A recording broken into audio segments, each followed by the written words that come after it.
Top of the hour, Blake Ruffino down there in Louisiana. We'll go down there and get some Cajun action going. I love it. Love it. Check out your boy. My name is Blake. Hit notifications for AYS. Hit notifications for AYS. Refresh. What an incredible Cinderella story. This unknown comes out of nowhere to lead the pack. That blacked out Tahoe, hell yeah, let's roll with it, cuz. Pain heals. Chicks dig scars. Glory lasts forever. I'm in love with a stripper. She bobbing, she rolling, she bowling, she riding that pole, and I'm in love with a stripper. Me, I'm a bearded, ugly-looking dude, and she's a fine mama. You gotta always protect the McNuggets. Yup in my white tee. All in the club. Some Patron in my white tee. You know, she don't want to pop lock and drop it. She never wants to do that. Money in the bank, shorty, what you drank. I haven't had anything yet. So how can I have some more of nothing? You're killing me, Smalls. What's up, Country? Hey, what's up, Country? He's coming on down to Austin. We got him some custom boots. We got him a custom a burnt orange jacket, a can of chewing tobacco, and he gonna come down on here to Alton. Ricola. You know, DJ, go DJ. That's my DJ. Go DJ. Like the guy said, you're gonna eat lightning and you're gonna crap thunder. Down there and got a mocha loca, yeah. All of a sudden, I just heard my wife yell to my son, "Get out of the trash." Well, that's not good. This is Rudy Poo, y'all. I just want to say from the bottom of my heart, I'd like to take this chance to apologize to absolutely nobody. Oh my God, let's go. Yippee! And we are live. Welcome back, ladies and gentlemen. I am your host, Blake Ruffino. This is Are You Serious Sports. We hope that you are making it a good one. We know that we are as well. Boy, we got a lot to talk about. This is going to be a jam-packed show, so we're going to try to get everything in that we can, but this is going to be a big one. We got a lot to talk about. LSU weekend recap. I know some of you watched our show from Saturday talking about the Title IX investigation. We will talk about that. I will have a little Ruffino's rant coming on that one as well. Some local media are still getting it wrong. So I'm going to hit that with a little bit of a rant. Look, everybody comes to these shows and they want to hear people's takes, but sometimes takes go overboard for someone's agenda. We will talk about that as well. Before we came on, Dak Prescott, the Louisiana native, signed a huge contract with the Dallas Cowboys. That's great. $66 million signing bonus, which is the biggest in NFL history. Glad that Dak, the Louisiana kid, was able to get that. We might touch on that with Ryan Leaf, who's going to be joining us. Former second overall pick, Mr. Ryan Leaf from the RDL show, is going to be joining us. Want to talk to him about some LSU guys. Want to talk to him about Trevor Lawrence, Russell Wilson, possibly to the Saints. Now that the Cowboys have signed Dak Prescott, what will that look like as well? So Mickey Loomis is making moves and taking names. He doesn't really care what anybody says. But as always, we will do the hashtag Ask Blake and are the Saints gearing up? What are they really gearing up for? So we'll talk about that with Ryan as well. Dylan Landry on Facebook Live says, let's go. Danny Krantz says, let's go. Shannon, Colin, Tim Graves all say this low and that this should be a good one. Oh, it's going to be good. Because right after the ad read, we're going. It's Ruffino's rant time. I think someone needs to tee off on these Rudy Poos. Like I really think somebody needs to tee off because everybody has their own agenda. Sometimes I might have my own agenda, like everybody that's watching the show or listening to the podcast that is sponsored by eBay with our good partners over at Believe Podcast. When everybody goes to YouTube and hits that subscribe button, like I have that agenda. We're going to get to it, though. I promise you we're going to get to it. Mark says, yo, what's happening, Mark? Ryan says, we're live. Jacob says, can't wait for this rant. Okay, so we will get to that. But before we get to that, guys, as always, we got to talk to you about our good friends over at GM Varnado & Sons. GM Varnado & Sons has faithfully been serving your Denham Springs and Baton Rouge area for over 62 years. With their highly trained technicians, there's absolutely nothing that they can't do. RV repair, big rig overhauls, motorhome chassis, truck repair, routine maintenance, tire repair, tire rotations, tire sales.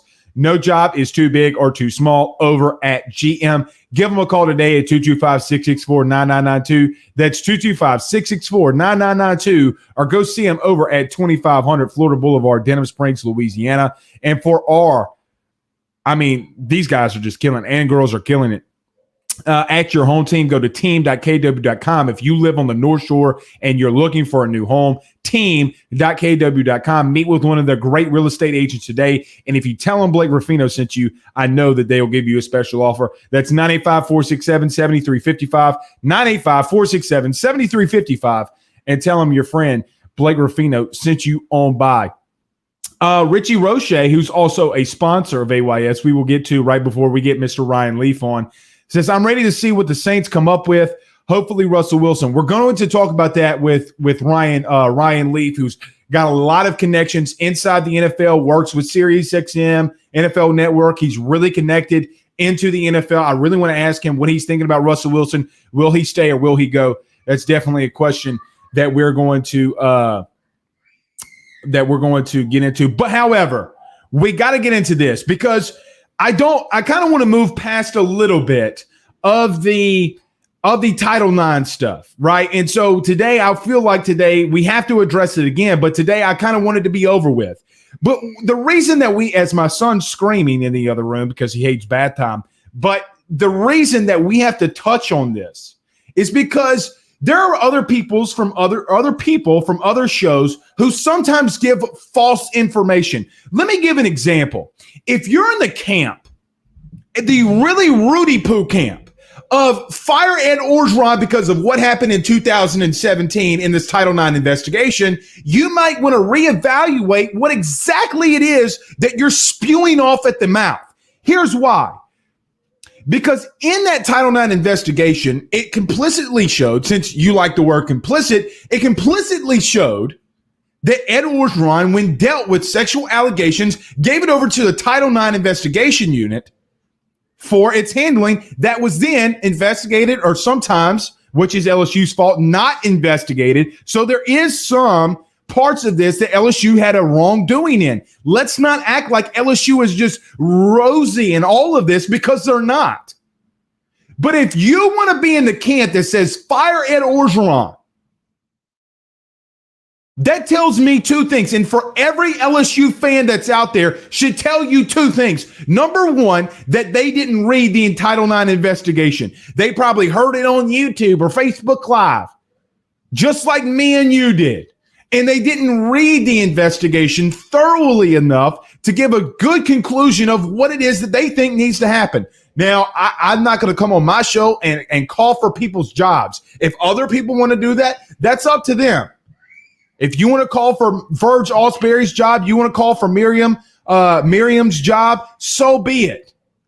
But I'm not going to do that because I still want to get through parts of this investigation, and I fully don't believe that this investigation is completely over, as my son's screaming. But I don't think it's completely over. If you're going to have a take and you're going to say everything that some of these guys are saying on their radio shows or on their podcast, you better have the documentation in front of you, and you had better have read the documentation instead of listening to what some people, look, I can pull this right here. I'll just grab a sheet of paper, but I can pull a sheet of paper out and take one paragraph out of context for my own agenda and my own biases. Don't be that individual. Don't be that guy that goes out there and wants to fit his agenda because he doesn't want Ed Orgeron to be the head coach of LSU. If you have your own personal agenda, that's fine. Do it elsewhere. This is not the time to make jokes or ramble about something that you have not, that quite honestly, you don't know. Also, number two, if you are going to say fire Ed Orgeron, for the Darius Geis situation, okay, then you better say fire Scott Woodward. Then you better say fire Verge Allsbury, Miriam, and you better say, for the love of God, to fire individuals that were at Catholic High. Because this was not a one-time situation with Darius Geis. The things that happened, yes, on International Women's Day. Some of these things are appalling. Some of these things are atrocious and should have never happened. And you know that I'm going to call out LSU like I'll call out anybody, but sometimes we have to take a step back. Sometimes we have to take a step back and actually read what's going on. Ed Orgeron's not to completely blame for any of this. If an investigation happened, let me ask all of you this. If an investigation happens, whether right, wrong, or indifferent, and no charges are brought, what do you want the head coach to do? So if you also are saying that Ed Orgeron should be fired, that means that you want Ed Orgeron's staff to investigate sexual assaults, domestic abuses, all of those kinds of things. Head coaches, it shouldn't be on them. Because, number one, he's not an investigator. That's the point where what Are You Serious Sports is about. We don't have the agenda where I have to hold my tongue because I work for somebody. This is us. This is what we do. So if you are hearing and you continue to hear Ed Orgeron should be fired, you better, and I mean you better, come with some more documentation other than it's what you believe and it's what you think, regardless of what documentation says. Cedric asked, what did I miss? There are some local individuals. If you watch the Saturday show, I named it, and I named the individual that was saying it. But if people are going on the radio shows saying, number one, that they knew about Les Miles, that in and of itself is kind of baffling to me, right? It's just kind of baffling. What do you mean you knew? Well, we knew that some of this kind of stuff was going on. What do you seriously? That, when people say, oh, I knew, sometimes it makes me feel like they're trying to come out here and say, I knew and I was in the inner circle. Oh, I was in the inner circle and knew what was going on with Les. So we'll see. But LSU did have a big weekend, and I wanted to be honest. That just needs to be out in the open, and that needs to be clear of what's going on. Nobody gets a pass with that, y'all. Jamar says, ask Blake, what do you think about John Randall Belton, the hire, the new director of scouting for LSU football? I actually like that hire. Randall was a really good quarterback, I believe, at West Monroe. Dude was extremely talented, has a good eye for talent. I think it's a good hire. Look, you have Jeff Martin that's going to USC. I think it's a fantastic hire. I think that he is really connected to North Louisiana and Louisiana schools. So I like it. Nick Guidry says, Ryan Leaf is a really good guy with great insight. Yeah, I like Ryan. And he has his own show now. We're going to be able to bring him on.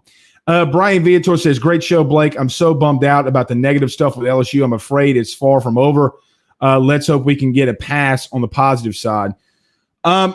Look, some people believe that the NCAA is not going to come in here, and some people think that it's not over. I don't think that LSU's done with their investigation, quite honestly. I think it was just a finding. I think that there are some people that wind up and maybe might get fired. I'm not in the camp because look, the NCAA has shown us well enough that they're not the easiest people to deal with these kinds of investigations. We're going through it right now. Will Wade and LSU basketball has been on a 2-year probation, and we still have no idea what's going to happen with Will Wade. So I'm not going to say that I think that the NCAA is not going to intervene, but I'm not going to say that I think that they will either. I just feel I feel as if that there might be a situation where they do, and I also see a situation where they don't, but we will see.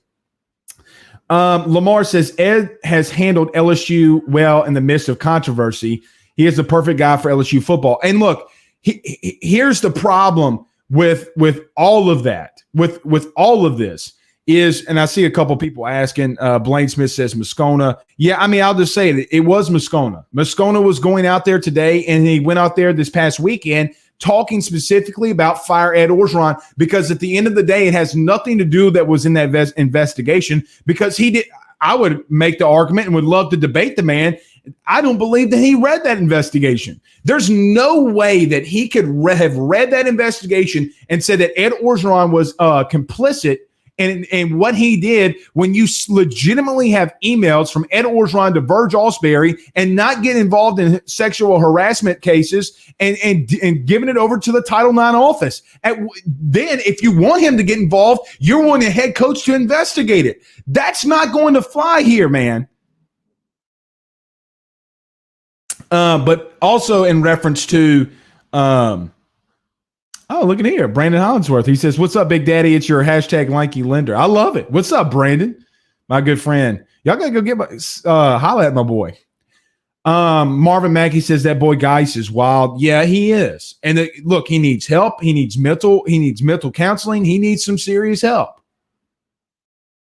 And you want to know why teams didn't draft him, and that's why. I know he went in the second round to the Washington football team, but at the same time, I mean, that's why teams passed on him and went with other running backs. Craig Schilling says, "Go Blake." Others are being lazy about the issue. Call them out. Well, I think Craig hits the nail on the head here about specifically these guys in the LSU investigation just being specifically lazy. You cannot come with a take and you say, well, I haven't read the investigation. That's not how this works. That's not how this flies. All right, let's get to a couple more comments, and then we'll get over to Mr. Ryan Leaf. Chase Orgeron, if you know the last name, you can put 2 and 2 together. What's up, Chase? What's up, my man? He says, anyone that wants Coach O fired can bite me. Okay. I dig it. Jacob Cole says, saw a snippet from Sports Illustrated that some key players from the 2019 team were brought up in the investigation. Highly doubt that. I haven't read all of it yet. I haven't read all of that yet. So we'll continue to monitor. We will get to some LSU baseball stuff, I promise you. But I just thought that we should bring this up, talking about the investigation. It's not something that we can just sweep under the rug if you're LSU. I mean, we just can't do that. All right, last one. Colin Thibodeau says, ask Blake, I think part of keeping the NCAA away will be to fire anyone still left over in that time period. Yeah, I could see that. I can certainly see that. All right, let's get over to Mr. Ryan Leaf. But first, we got to get over to our good friend, Mr. John Patton, over at Area Home Lending, 225-663-2500. That's 225-663-2500. If you're thinking about buying a new home, saving money on the mortgage that you have now, or even doing that cash out refi, the timing has never been better. Get in touch with John Patton from Area Home Lending today, and if you mention this show, he will send his team out for a free appraisal. Again, that's 225-663-2500, 225-663-2500. Tell him Blake Ruffino at AYS sent you on by. Okay, we are joined by our good friend, Mr. Ryan Leaf. Ryan, what's going on today, my man? Not much. Nice day here in Southern California. Got done with the hike, and now got this going on. Awesome, man. Well, see, Ryan, I kind of envy you and Jonathan Rifkin. Rifkin and I were really close, and he always used to talk about, the weather. It's 75 degrees and sunny out here. And in Louisiana, we're battling an ice storm in the middle of February, So you guys have the great weather. I wish I could be there with you, bro. Yeah, we got the great weather. We don't got the open city, though. We've been pretty much locked down for a year in this environment. Things are gradually starting to open up a little bit more, but we're doing the best we can, like everybody else. Yeah, and you know who opened today, and it was really Jerry Jones with that checkbook for Dak Prescott. I mean, one of the biggest contracts, actually the biggest signing bonus for any NFL quarterback or player in all time, was $66 million. Ryan, were you a little bit like me, kind of taken back that they actually signed that deal and is as big as it was, or are you just kind of like, hey, we kind of felt this one coming?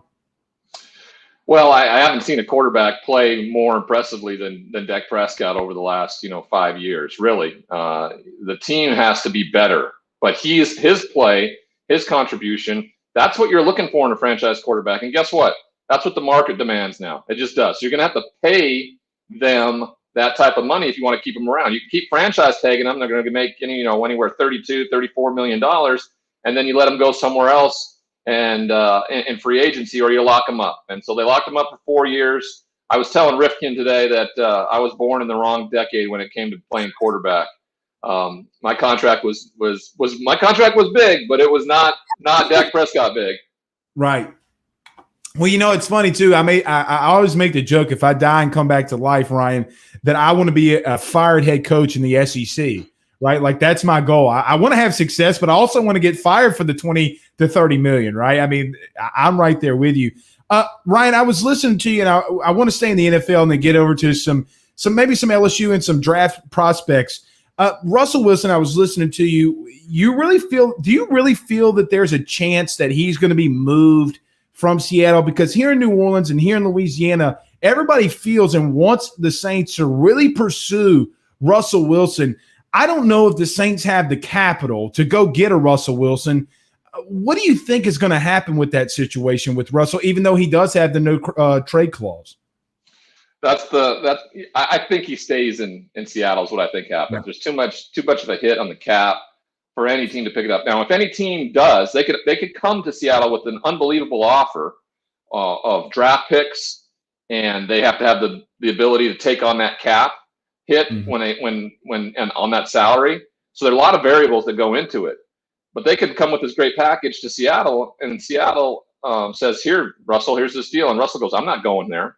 He has a no trade clause. So there are so many moving parts in getting this done. I do not think they all can get lined up in lockstep to make sure that Russell's going to be somewhere else. I just don't see it happen. As I don't see Deshaun leaving Houston either. They have him over a barrel with that new contract, only in his second year, all the big money not coming into the back end of it. So I think all the discussion around this quarterback movement and mobility this offseason is going to be for naught when both those guys are suiting up and playing for their respective teams next fall.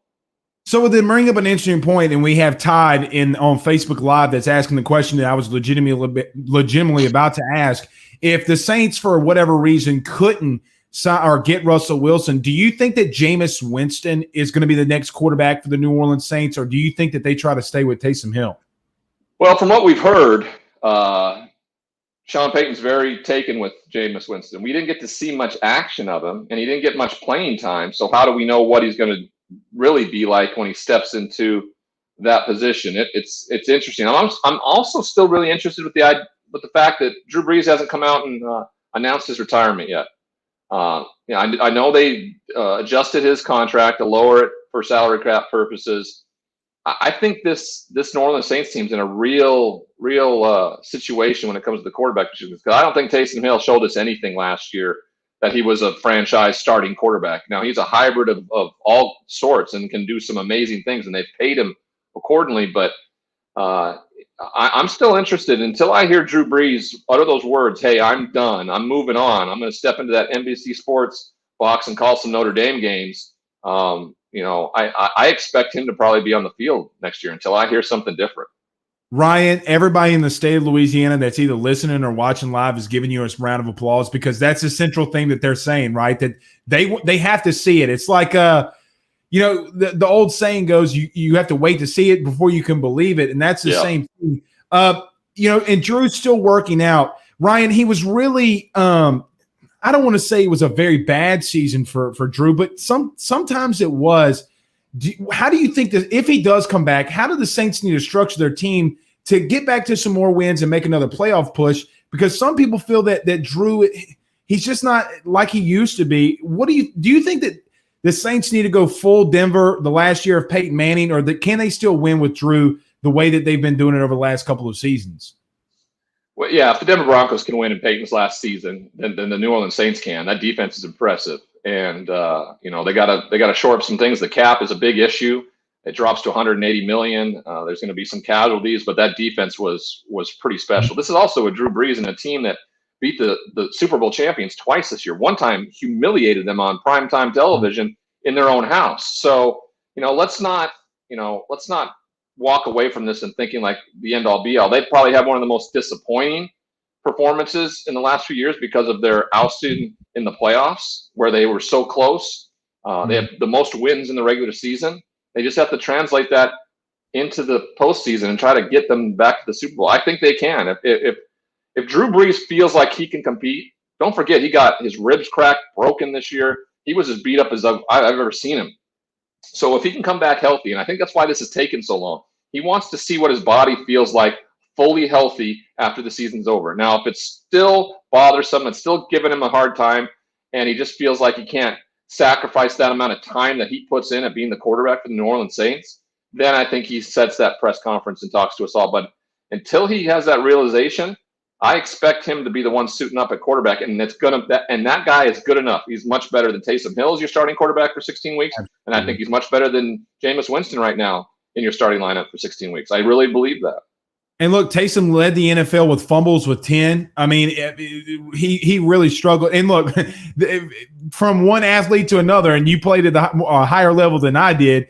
But even Phil says, I saw Drew on a sled, and he looked great. I'm not sure if you saw it, Ryan, but he's going up a hill, pushing a sled and a 45-pound weight on top of it, where I would have a heart attack. This man is still in tip-top shape, and he's still looking good. Ryan, I want to transition over to, and I was listening to your show last week, and you talked about Trevor Lawrence. Now, the LSU fans, we had a front row seat when Trevor Lawrence played LSU in the Superdome. He struggled that night, but other than that, a guy that's really put on, really since high school has been, I don't want to say that he's always had the spotlight on him, but you can make that argument as you did. Is he one of those guys that's just a can't-miss prospect? Like, he's got to be the first overall pick in Jacksonville this upcoming draft, right? Yeah, no doubt, right? He's probably the most surefire pick since Andrew Luck when he came out of Stanford. He's got every intangible. He's had the spotlight on him since he was in junior high, the number one recruit coming out of high school. First steps on the scene at Clemson his freshman year, wins a national championship and beats an undefeated Alabama team who nobody thought could get beat. So he's got every quality. The only detriment I see moving forward is the fact that he's going to end up a Jaguar. And that's problematic because systemically they are a bad football team. They always have. They've never had a Hall of Famer yet. Now, Baselli may be one of those guys that goes in down the stretch, but you would have to have the type of career where you're in the AFC playoffs every year competing for championships to be considered a Hall of Famer there in Jacksonville. So that's what I hope to see from Trevor. I want to see I also don't know what Urban Meyer is going to bring to the table. What happens when he has a below 500 win-loss record?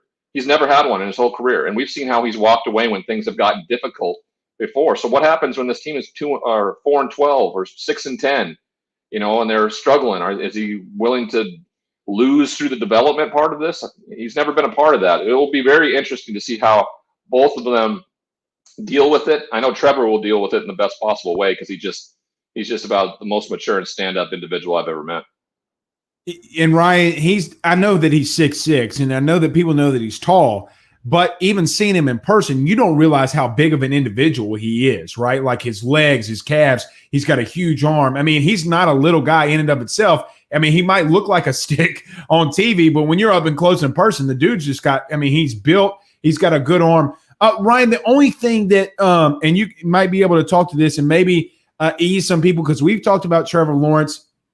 And when the stage has gotten brightest over the last 2 years, even though he made it to the playoffs, right? Like, oh, well, Trevor Lawrence is, he folds under pressure. But this kid has gone under pressure his entire life in high school, in college, and now into the NFL. You're not worried about that, right? Like, that shouldn't be a worry at all. No, those were really good teams. LSU was amazing defensively. How many of those defensive players went on to play in the NFL and wreck shop this year even? So, right? 11. Literally 11 defensive guys went into the NFL on that team. This is the epitome of a team game is football. And if you don't have all 11 guys functioning the same way, it's going to be difficult. Don't forget the highest, he in the biggest game of his career ever as a freshman, he performed unbelievably in two of the biggest games, the win over Notre Dame in the semifinal and then the win over Alabama in the national championship. Now, he had two pro wide receivers in T. Higgins and Justin Ross, but that doesn't matter. And everybody in the world after that win for the national championship said the rule should exist where you should be able to come out right now because he would be the number one pick in the NFL draft right now. All any more games did for him was give people a chance to find some semblance of doubt. When somebody shows you who they are for their entire career, believe them. All right? That's who he is. My only worry about Trevor Lawrence is exactly that he ends up in a place where he just disappears and no one hears from him again for the rest of his career, a la Carson Palmer in Cincinnati. Well, and an interesting thing, too, even a former Clemson quarterback, I mean, Deshaun Watson comes back, those 17 interceptions in his last season at Clemson, and he falls down draft boards, and then all he does is he goes into the NFL and he just destroys people, right? I mean, it's crazy how that works out, and you're right. The film's not going to lie. He's a great quarterback. A big debate, Ryan, has been going on in Louisiana because you have Devontae Smith, a wide receiver from Louisiana who went to Alabama, and Jamar Chase, who opted out this last season. When you've seen those two guys, if it were you and you were making the decision, who would you go with and why if you were going to be the starting quarterback or GM? Which one of those two guys would you want to be throwing the ball to? Well, at the NFL level, Jamar Chase has just a little more size, and that might be just a little variable that gets him over the hump and maybe sets him up to go higher. But Devontae Smith has proven that his size has meant nothing. I mean, the way he demolished the Tigers this year when they played LSU, it was an unbelievable showing. He was not afraid to be physical. He was not afraid to go up and high point the ball. From what I've seen last, now if I go back and watch every snap of film of Jamar Chase from the last 2 years since he opted out this year, the last thing I remember seeing is Devontae Smith winning a Heisman Trophy. Mm-hmm. And I know a lot of people believe if Jamar Chase would have played the season, he would have been up there in the debate of best all-around player to be drafted overall in this draft. But as of right now, I'm going with Devontae Smith just because it's the last thing I've seen, and he was absolutely unstoppable on the perimeter, in the slot, anywhere that Steve Sarkisian decided to move him around and make plays, he got it done. Yeah, I mean, and I don't know. I feel like it's a fit for some teams. I don't know if the size really worries me for Devontae Smith. I mean, if there were going to be a problem, Ryan, it would already be a problem, right? Like it would have happened during college too. But the kid was always. I don't think so. I think it's just like Tua. I think that's why the problem is Tua is just so undersized in immobility. That's why he's always going to have a problem at the NFL level, and he didn't have that in college. He could maneuver and get things done in college because guys were wide open. They run wide open in the NFL. It's a more physical game. You got 300-pounders who can chase you down at the quarterback position before you could run away from them in college. It's a different speed. It's a different animal. You're going to get hit differently, thrown to the ground differently if you were Devontae Smith. It's just the case. He's had the next closest possible thing playing in the SEC. Don't get me wrong, but even the best SEC team over the decades, LSU from 2 years ago, doesn't beat the worst NFL team. So you know it's a different animal. It really, really is. Ryan, when we're looking at quarterbacks in the draft, and I know we've talked about two of the top guys, is there a guy in this class that you're just like, look, I don't know why people are putting him here. I see that this kid's doing good. I'll give an example. I know Mac Jones is climbing up some boards, but Mac Jones, they have a lot of people have him going to the Saints in the mid-20s. Is there a quarterback out there that you've seen or studied that you're like, man, this kid is a sleeper and he's going to be a huge pickup for one of these NFL teams in this coming draft? Yeah, Davis Mills out of Stanford. He when he got on campus, he really was considered to be the next Andrew Luck, first-round talent. He's only started 12 games. He's been often injured. He chose to come out and declare for the draft. I thought it was a mistake. I thought he should come back. He could arguably be the number one draft pick a year from now, maybe up against Sam Howell. But he chose to come out, and I think he might be in the late second, early third round area. And if you're a team out there that gets him, you could be getting a guy with some first-round talent in that position. If that's the case, he could really be a steal. Yeah, his name has kind of been incumbent, and I haven't studied him a lot. I know that Jonathan Rifkin, who used to do a Pac-12 show with us, talked about him a lot. It'd be very interesting to see how he climbs up the boards and where he gets taken. Ryan, a couple more and we'll get you out of here. I greatly appreciate you joining us.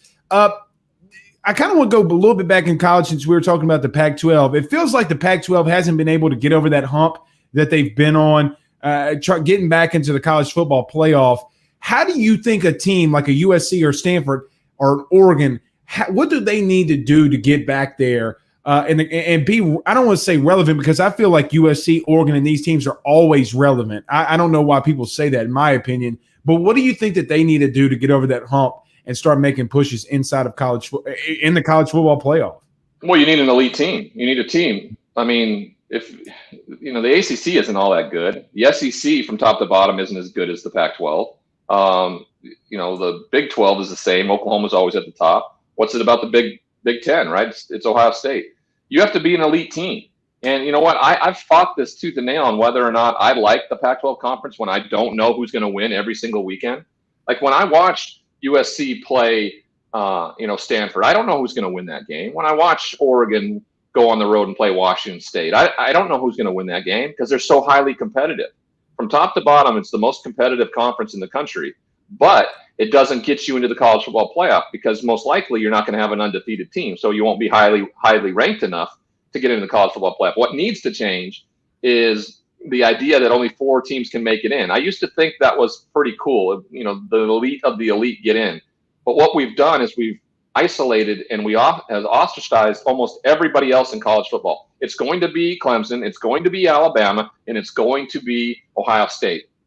Every other year, Oklahoma may throw their hat in the ring, maybe LSU or somebody may have something else to say, Georgia, but that's it. And when you're doing that, no one cares about college football anymore. We don't care. You're ruining the sport. It doesn't mean that Alabama isn't going to be playing Clemson or Ohio State for the national championship. And most likely it's going to. But we need to expand it and allow more teams to be involved so further down the year, we have more excitement around it. An Oregon can get in with 2 losses because of the Pac-12 champs. I think that's the next necessary step. I'm just don't know if they're going to do it or not. How many teams would you put in? Would you put 6 or 8 or how many teams would you let into a playoff? Well, we've clearly shown this year we can play, as many conference games as we want to play. We can play straight up conference games, that's it, and maybe a non-conference. So, maybe I'm an 8 guy. Maybe I'm even as high as a 16 guy, really. If you want to keep the cap at 15 games for a champion, then you're just gonna have to play less of a regular season. More straight up conference games. Make it as difficult as possible. Maybe a non-conference game in the pool, but yeah, I think what the college football playoff is doing, the all in every Tuesday night, which means nothing on Tuesday nights except for drama that ESPN built, is all it does is remove themselves from the bigger narrative, and they're going to be their own worst enemy when people stop watching because the games don't matter anymore. Mm-hmm. I've always said I thought it could be 6, like maybe the first 2 get a bye, but I kind of agree with you. I want a little bit of an expansion. But Ryan, and last question, and we'll get you out of here. I know that a lot of those teams are in the top, meaning it's always going to be Alabama, Clemson, or whoever it might be, but it's always kind of chalky. What happens if you expand it? And let's just say, for example, a Wisconsin who might slip in, plays in Alabama and gets destroyed. Doesn't matter. Does it really matter? They're part of it. They fought their way in and got in. The result's going to be the result, right? Right. Oregon gets in and plays Alabama and gets destroyed. Tell me how the semifinals haven't been destruction viewing anyway. They were destroyed. They were terrible games this year. They've been terrible games most of the time. So hey, but guess what? This year, out of the 16, the 8-9 matchup this year would have been like BYU Coastal Carolina, which was probably the best college football game of the year.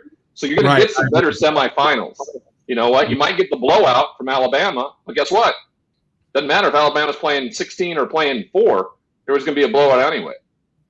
Yeah, and look, you don't know what's going to happen if a team gets hot anyway. A team wins the first playoff. I mean, I thought that one of the better games I saw was when LSU beats Oklahoma, and they take that and they go into beating Clemson, and their defense that had been struggling. I somewhat agree with that. Ryan Leaf is our guest. Ryan, I greatly appreciate you joining us. I know that you got the new show going on. I've been watching every day that I can and all the clips. It's been fantastic. Tell everybody where they can follow your show and everything that you guys are doing. Yeah, we just launched the Ryan D. Leaf Show on YouTube. So you can go there and subscribe. We're noon to 1 Pacific every Monday, Wednesday, Friday. Kind of getting everybody affiliated with it. You can follow me on all my social media platforms at Ryan D. Leaf, and just keep doing what you're doing. Talking sports, bringing people together. That's what our plan is. So we're excited and we're happy we're doing it. Absolutely. Thanks, my man, and we'll have to bring you on again. And thank you so much for joining us. You bet, brother. Take it easy. All right, that is Mr. Ryan Leaf with the RDL show. That was fantastic. As Craig Schilling says here, love Ryan Stakes. Yeah, that was awesome. That was awesome. I mean, guy that played quarterback at the highest level, former number 2 overall pick. I thought it was fantastic. Let's get to a quick break or a quick ad, and then we'll get back into some LSU and some talking points here. And he commented earlier, you guys got to go see my good friend Mr. Richie Roche over at Roche's Lawn and Landscape, 225-937-7220. That's 225-937-7220. If you want the best looking yard in your neighborhood, give Mr. Richie Roche a call today, 225-937-7220, because you deserve it. And our law firm over at AYS is the Drake Law Firm, personal injury, criminal offense, real estate, and successions. There's nothing that they can't do. Go see them in downtown Ponchatoula today at 164 West Pine Street. That's 164 West Pine Street, and tell them your good friend Mr. Blake Ruffino at AYS sent you on by. Angela says, do you follow Nola Gold? No, I don't. Maybe I do, but I don't. If I do, let me rephrase this. If I do, I didn't know that I did. Let me just say that. I just didn't know that. Tim Graves says, great show, man. Thanks, Tim. Yeah, that was really good, man. Ryan's fantastic. Y'all got to go listen to his shows. I mean, he covers more than national. I know we talk a lot of LSU here, but he covers a lot of national stuff. And look, his breakdowns on like a Trevor Lawrence or Justin Fields or whoever it might be is always great because he's literally been in that position. He's literally been in Trevor Lawrence's position, which is absolutely fantastic. And great insight from him. Look, I know that LSU – I want to say this too. I know that LSU baseball played their series against Oral Roberts this past weekend. And I knew that as soon as LSU lost Sunday that there was going to be a lot of text, a lot of tweets, even people on Facebook saying, fire Paul Mainieri. He's just like Les Miles. He's a baseball version of Les Miles. Guys, I agree with you. And girls, I do agree with you that there's no reason and none why LSU should fall in a series to Oral Roberts. There's no reason that LSU should lose 22-7 on an opener with Jaden Hill. That's your ace. I understand that. I'm right there with you with all of that. However, I'm not going to hit the panic button yet. We do realize that Dylan Cruz, Trey Morgan, and Brady Drost are all true freshmen hitting 1, 2, and 3 in your lineup. Now, I know that I've seen a lot of people saying that they want Dylan Cruz third in the lineup, batting third. And I'm not going to really argue that or dispute that. Some people want to see him drive in more runs. People want to see him in the 3 holes because he can, you can get Trey Morgan on base, hit a big bomb, and you're up 2-0 instead of 1-0. And I get all of that. But an interesting thought, and I was listening to my cousins, Clay and Evan, who are coaches at Franklinton High School, and their dad, Jeff, has been the head coach of Franklinton for over 30 years. And something interesting for me is that sometimes stats don't lie. Now, a lot of times I come on here and say stats do lie. But did you know that Dylan Cruz was hitting 200 with not even runners in scoring position, but runners on base and runners in scoring position, hitting below 200. I think it was 125 or 111, whatever it was. He's hitting 200. That might be a reason why Paul Mainieri has put Dylan Cruz in the starting. Now he's going to get more at-bats. He's going to see more at-bats in the game, maybe 20 to 30 more at-bats if you get even midway through the SEC season. So I understand what Paul's doing. And Paul pretty much said that, is that sometimes you got to take things off of guys, all the pressure off of guys, that Dylan Cruz might be feeling that he has to produce and always drive in runs. And when he leads off, all he really has to do is just get on base and drive the ball.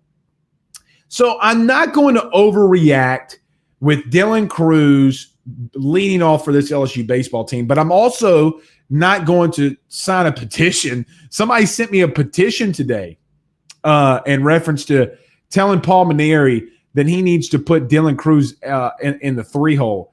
So I'm not going to do that. Craig Schilling says, ask Blake, did the naked Jaybird survive his bath? Yeah, it sounds like he did. He normally likes it. We're going through these terrible twos, Craig. We're going through the terrible twos. So he's so funny though, man. He's so funny. Man, But yes, it sounds like he did. Let's see. Darren says Moscona stirs the pot to get ratings. He usually makes no sense. Well, look, and I'm not trying to punch down Moscona, but his take, because I do feel like it's a personal vendetta for Matt. Because that he, if you guys don't remember, Matt Moscona, at 104.5, he said that LSU should hire Tom Herman. LSU doesn't hire Tom Herman. They hire Ed Orgeron. Ed Orgeron hears what Matt Moscona was saying, and then per Matt, he gets kind of blackballed. But again, if you're not going to read the transcripts and everything that was going on in Title IX, you can't possibly say that you know everything that's going on. Let's see. Paul Brown says, "Good evening, Blake. You are insightful and love the show." Thanks, Paul. I appreciate that, man.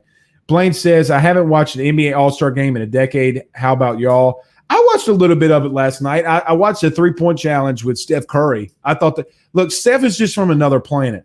Like, I hope in this new Space Jam 2 movie they take Steph Curry's powers or something, because the dude is just from another planet. The way that dude shoots threes is just ungodly. Like, how does he do what he does? It's unreal. And Blaine, too, I was glad to see Zion Williamson get the start. I know that Ben Simmons and Joel Embiid had the barber that had the Rona. So I hate that for them, though. Aaron says, "I'm going to have to stop following Matt if he's going to be like that." Well, he was like that. So we'll see. Last question, we'll get on out of here. Travis says, "Sucks about LSU losing the series, but our Lions got the sweep against Troy." I saw that this weekend at least. Yeah, I saw that. What's interesting really in all of this is that, yes, I agree, you cannot lose a series, but I think in baseball sometimes people hit the panic button just way too early. And if, like, for example, I asked Zach Pearson this past Wednesday if he's a little worried about Devin Fontenot. Devin blew 2 saves. He came in and gave up 2 runs. Or no, that was Helmers. No, yeah, Helmers gave up 2 runs, but he gave up another run, and he kind of got rocked a little bit, right? I think it's a good take to say that you're monitoring the situation, but for a full-blown, full-out, just saying completely you're writing this team off, I can't go there yet, y'all. I can't go there yet. And by the way, it's March the 8th. It's March the 8th. Now, again, you shouldn't lose, and LSU fell to number 18 in the coaches poll in baseball, but still. Let's see. Blake Schilling says, "Impressed with the guest. You're killing it, man." Thanks, man. Yeah, Ryan Leaf was awesome. All I do is ask these guys. And Jonathan Rifkin, actually, you guys might remember Jonathan Rifkin, who was part of AYS. He sent me a text, and we started talking, and he said, "Hey, I'm doing the Ryan Leaf show. You should have Ryan on." So it was fantastic, and Ryan's fantastic, dude. I mean, he's great to talk to. Brian Viator says, "In your opinion, Blake, what will the occupation max in Tiger Stadium be on opening day?" I'm not really sure, Brian. I like everybody, I hope that everything gets back to normal. I know that a lot of people are working very hard to get things back to normal. I mean, I want to say, and I want to stay hopeful and positive. I want to say stay positive, and let's say 100. I don't know if it'll be there. I don't know. But, you got teams like places like Alabama that want a full stadium, and I hope that we are too, and I hope that we're able to get that. All right, guys, my name is Blake Ruffino. This is Are You Serious Sports. Everybody, before we leave, go over to YouTube and hit the subscribe button if you have not done so already. It is free. We're closing in on the 1,000 subscriber mark. Please do us that favor and do that. And we will see you guys again maybe tomorrow evening. We might go on a little bit later since we have some baseball. We'll see. All right, but until then, we will see you guys hopefully tomorrow. We'll see. And y'all have a good night. Peace out, guys.